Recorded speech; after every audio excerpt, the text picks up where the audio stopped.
সকলোকে নমস্কাৰ। আজি মই আকৌ এটা নতুন ভিডিঅ' লৈ আহিছোঁ।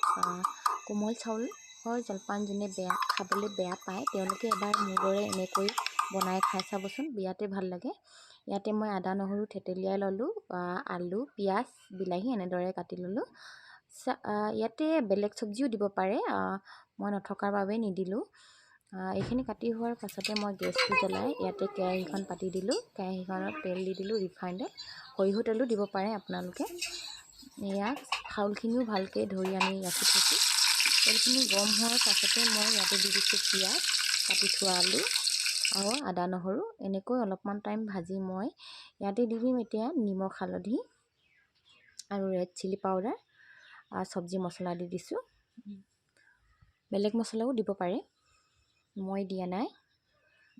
এইখিনি এনেকৈ অলপমান টাইম ভাজি সিজিবলৈ দিম আলুকেইডোখৰ।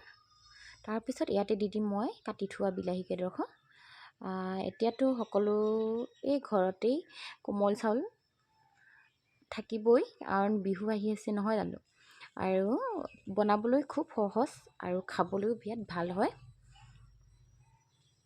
এই আলু সিজিলেই ইয়াতে দি দিছোঁ এতিয়া বিলাহীখিনি। এইখিনি আৰু অলপমান টাইম সিজিবলৈ দিম। বিলাহীখিনি আলু সিজিয়ে গ'ল। ইয়াতে এতিয়া দি দিম চাউলখিনি। সকলোবোৰ দিয়াই আছে ইয়াতে, অকল লৰাই থাকিলে হ'ব। গেছটো কমাই এনেকৈ মই লৰাই আছোঁ এইখিনি। আৰু মোৰ ভিডিঅ'বোৰ চাই ভাল পালে লাইক কমেণ্ট কৰিব আৰু মোৰ চেনেলটো ছাবস্ক্ৰাইব কৰি দিব সকলোৱে।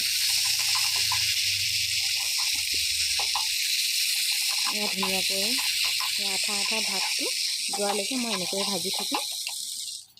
এয়া হৈয়ে গ'ল, ধুনীয়া হৈছে দেখিবলৈ। আৰু এয়া মই সন্ধিয়া চাহৰ লগত খাবলৈ ৰেডি কৰিলোঁ। আজিলৈ ইমানে।